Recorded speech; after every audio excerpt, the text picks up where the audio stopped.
तो मैं आपको बता रही थी कि हम एट्रोफिक राइनाइटिस में किस तरह से ट्रीटमेंट देते हैं पेशेंट्स को। जनरली मैंने आपको सारी की सारी उसकी बातें बता दी थी। And now we are left with the treatment, ठीक है। अच्छा, अब हमारे पास देखिए प्रॉब्लम्स क्या है। हमेशा जब भी आपके पास ट्रीटमेंट आती है ना, तो आपने ये सोचना होता है कि प्रॉब्लम क्या है, जो आपका मकसद क्या है उसको ट्रीट करने का। तो उस वजह से उसके हिसाब से फिर आपने अपनी ट्रीटमेंट प्लान लेके चलना होता है। अब हमारे पास एट्रोफिक राइनाइटिस के पेशेंट में एक तो सबसे पहली चीज जो उसको इरिटेट करी है वो ये कि पेशेंट को मतलब क्योंकि उसमें क्रस्टिंग हुई हुई है ना नाक में, तो वो कह रहे हैं पेशेंट को ऑब्स्ट्रक्शन हो रही है उसकी वजह से। क्रस्टिंग से उसको ऑब्स्ट्रक्शन बहुत ज्यादा हो रही है, तो हमें उसकी इस क्रस्टिंग को, और जब जब ये क्रस्ट रिमूव होते हैं तो आपको पता है कि खून भी निकलता है, ब्लीडिंग होती है, तो ये एक बड़ी एक्टिव प्रॉब्लम है। तो हमने इस क्रस्ट को रिमूव कर मतलब इस क्रस्टिंग को किसी तरह ऐसा कुछ करने की क्रस्टिंग ना हो, ताकि ना तो उस पेशेंट को डिजल ऑब्स्ट्रक्शन हो और ना ही उसको ब्लीडिंग हो उसके बाद, ठीक है।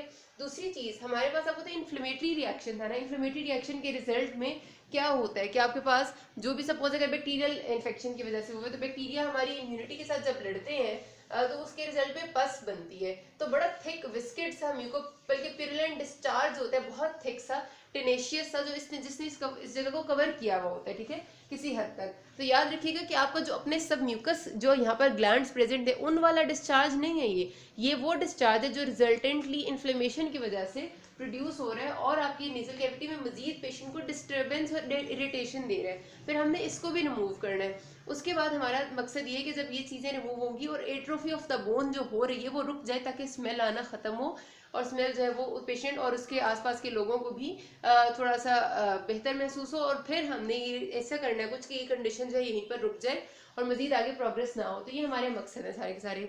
सबसे पहला मकसद अब पूरा करने के लिए हम देखते हैं पहले मेडिकल ट्रीटमेंट क्या होती है। मेडिकल ट्रीटमेंट में पहले काम के लिए हमने क्या करना है, नेजल इरिगेशन। नेजल इरिगेशन किस चीज से, हम नॉर्मली जो हल्का सा नॉर्मल सेलाइन होता है ना उसको हल्का वार्म करके ले लेते हैं नॉर्मल सेलाइन को, और उससे आपकी अच्छी सी नेजल इरिगेशन करते हैं इस तरह से कि एक नॉस्ट्रिल से हम वो डालें तो दूसरे नॉस्ट्रिल से वो बाहर आए। इसमें बहुत ज्यादा ध्यान रखने की जरूरत इस बात की होती है कि आपकी यहाँ पर ओपनिंग यूस्टेशियन ट्यूब की भी होती है लैटरल वॉल में, और आपके साइनसेस की भी ओपनिंग्स होती है लैटरल वॉल ऑफ नोज में। तो ज़रूरत इस बात की होती है कि हम ध्यान रखें कि हमारा जो ये इरिगेशन का पानी है नॉर्मल से लाइन है ये इन जगहों पर ना जाए, बिकॉज साइनसेस भी अगर चला गया वहाँ भी इन्फेक्शन हो सकता है, यूस्टेशियन ट्यूब से मिडल ईयर में चला गया उधर का इन्फेक्शन कर देगा। तो इस चीज़ का हमने ध्यान रखना है, ठीक है। तो हम वार्म नॉर्मल सेलाइन भी ले सकते हैं, या फिर हम एक सोल्यूशन प्रिपेयर कर सकते हैं, वो आपकी बुक्स में लिखा हुआ भी है कि हम उसमें सोडियम बाइबोरेट और सोडियम कार्बोनेट थोड़ा सा डालते हैं, वाटर लेते हैं।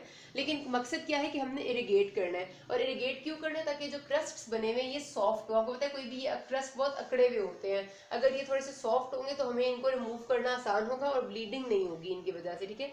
तो आपका एक तो क्रस्ट भी रिमूव हो जाते हैं, सॉफ्ट हो जाते हैं, और आपका जो थिक डिस्चार्ज है वो भी किसी हद तक इरिगेशन से रिमूव हो जाता है। उसके बाद अगर नॉर्मल या छोटे साइज के क्रस्ट हो तो वो इतने सॉफ्ट हो जाते हैं कि वो खुद ही आराम से उखड़ के रिमूव हो जाते हैं। लेकिन अगर बड़े बड़े क्रस्ट होते हैं तो आपने फिर खुद ब खुद वो नहीं उखड़े होते हैं, जब वो अच्छे से सॉफ्ट होते हैं तो आपने मैकेनिकली फॉरसेप्स लेके तो उनको रिमूव करना है, ठीक है। तो पहला काम आपने कर लिया कि आपने पेशेंट की नेजल कैविटी में से क्रिस्टिंग को रिमूव किया, ठीक है जी, ये हो गया। उसके बाद अब हमारे पास नेजल कैविटी बिल्कुल खाली है, उसका म्यूकोजा वगैरह सब डिस्ट्रॉय हुआ है।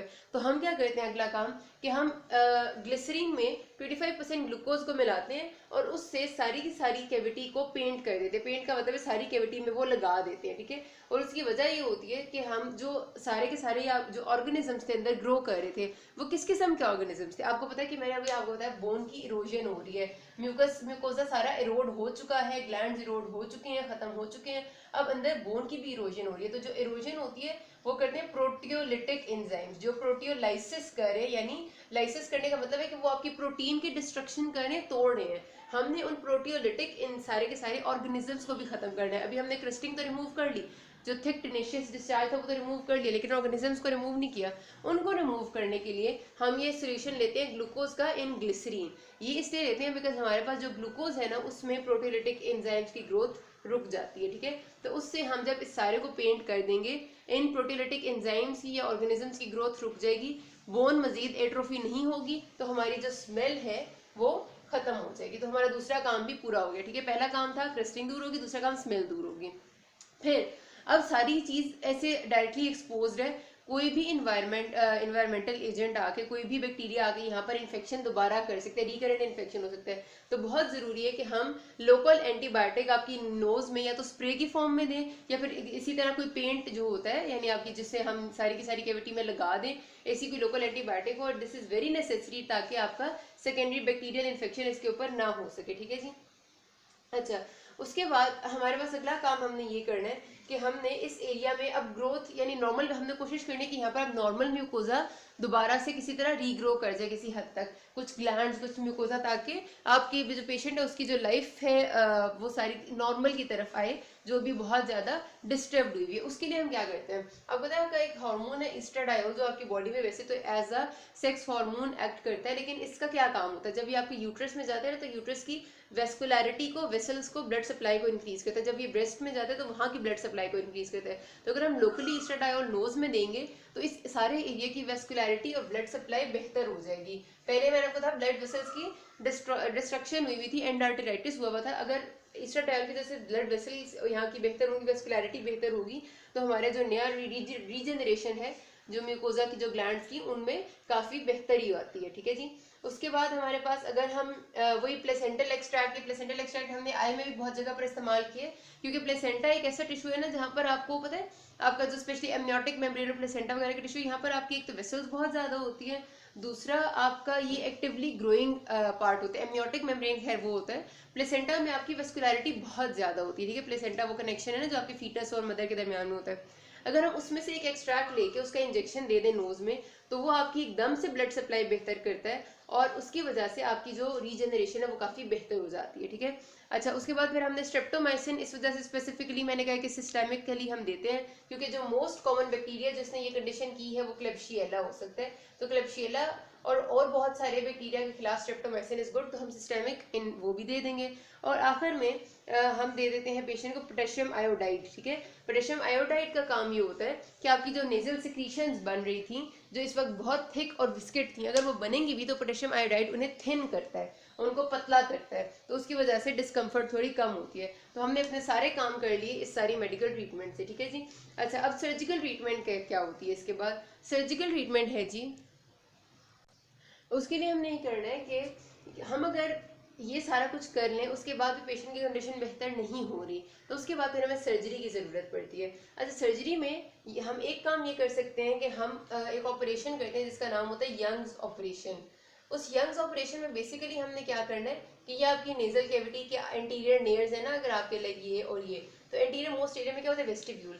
हम वेस्टिब्यूल से स्किन के फ्लैप्स उठाते हैं, लाइक इंसाइज करते हैं, उठाते हैं और उनको ला के ऐसे कवर कर देते हैं, आपकी इस साइड को भी और आपकी इस साइड को भी, यानी हम दोनों साइड की आपकी नेजल कैविटी को पूरा पूरा बंद कर देते हैं। बंद क्यों करते हैं, ताकि बाहर के इन्फेक्शन, बाहर के बैक्टीरिया से वो बची रहे और अंदर उसको बेहतर होने के लिए थोड़ा सा टाइम मिल जाए, ठीक है। याद रखना, कभी भी एक पेशेंट आए आपके पास एट्रोफिक राइनाइटिस का, डायरेक्ट उसकी नेजल कैविटी कभी भी बंद नहीं करनी, पहले ये सारा कुछ करना है, उसकी क्रिस्टिंग रिमूव करनी है, उसका थिक डिस्चार्ज रिमूव करना है, उसका एंटीबायोटिक एंड एवरीथिंग देनी है। उसके बाद उसकी नेजल कैविटी बंद करनी है। 6 महीने के लिए हम करते हैं, ताकि उसकी अंदर से जो है वो रीग्रोथ दोबारा से हो जाए, रीजनरेशन हो जाए और कुछ बेहतरी आ जाए, और उसके बाद हम इसको खोल देते हैं, ठीक है। तो टेम्परेरी क्लोजर होता है, इसको हम कहते हैं यंग्स ऑपरेशन। लेकिन जाहिर सी बात है, अगर बंदे की नाक ही पूरी की पूरी बंद हो जाए 6 महीने के लिए, तो कितनी ज़्यादा इरिटेशन होती है। तो उसके लिए फिर अब हमारे पास एक और आगे, जिसे हम कहते हैं modified Young's operation. Modified Young's operation में इतना सा डिफरेंस है कि हम इसमें पार्शियल क्लोज करते हैं नाक को। सपोज कि हमने क्लोज कर दिया, इतना सा एरिया जो है वो खुला छोड़ दिया, बाकी सारे को बंद कर दिया। इस नाक में भी इतना सा एरिया खुला छोड़ के बाकी को बंद कर दिया। तो पार्शियल क्लोजर के रिजल्ट में हमारे पास जो है पेशेंट की थोड़ी सी इरिटेशन कम होती है, जो कि पूरी बंद होने से ज़्यादा हो जाती है। अच्छा, फिर एक और काम ये हो सकता है इस मॉडिफाइड यंग ऑपरेशन के अलावा, कि हम क्या करें कि हमारे पास अब होता है कि एक तो हमने कर दिया ना, ये रास्ते ही बंद कर दिया, दूसरे के पीछे से हमारी जो नेजल कैविटीज है, टोल्ड यू कि सारी की सारी बहुत रूमी हुई हुई है, बहुत जगह आई हुई है उनमें, तो हम उन्हीं को पूरा नैरो कर दें किसी तरह, ताकि उनमें एयर करंट्स की जो एंट्री है वही कम हो जाए, ठीक है। तो उसके लिए हम क्या क्या कर सकते हैं, उसमें सबसे पहला काम हम ये कर सकते हैं कि हम जो ये हमारे पास सारा का सारा सब म्यूकोजा बच गया, जो भी थोड़ा बहुत एरिया वॉल्स का सारा बच गया, अब इसको मैं मिटा देती हूँ, उसमें हम टेफ्लॉन पेस्ट सारा लगा दें। टेफ्लॉन इज एन इनर्ट, आप समझ लें मटेरियल जो कि आपकी बॉडी में कोई रिएक्शन नहीं करता। तो अगर हम सारे सब म्यूकोजा में वो लगा देंगे तो थोड़ी सी सब म्यूकोजा जो है वो आपका जो नेजल कैविटी है वो थोड़ी कम रूमी हो जाएगी, इस तरह से बन जाएगी। ठीक है, यहाँ पर हमने सारा पेस्ट लगा दिया, तो उस पेस्ट की वजह से या फिर हमने क्या कर दिया कि इंजेक्शन दे दिया टेफ्लॉन पेस्ट का, तो उसकी वजह से इसमें जो बीच में गैप है था, मतलब वो पहले बहुत बड़ी हुई थी, वो थोड़ी सी छोटी हो जाती है। एक तो ये तरीका है। फिर दूसरे तरीके कि हम या तो कोई फैट या कोई कार्टिलेज जो अपनी बॉडी से पेशेंट की लिया हुआ है, या फिर कोई बोन का बोन के एरिया में कोई बोन का पीस, या फिर यही जो टेफ्लॉन है इसी की स्ट्रिप्स लेके उनको हम लगा दें पेशेंट के उस एरिया में। जैसे यहाँ पर अगर हमारी पेरिकॉन्ड्रियम डैमेज है तो यहाँ पर हम वो पेस्ट का वो स्ट्रिप लगा दें, अगर हमारी पेरियोस्टियम डैमेज है तो हम पेरियोस्टियम की जगह वो टेफ्लॉन स्ट्रिप या फिर ऐसा कोई भी चीज लगा दें।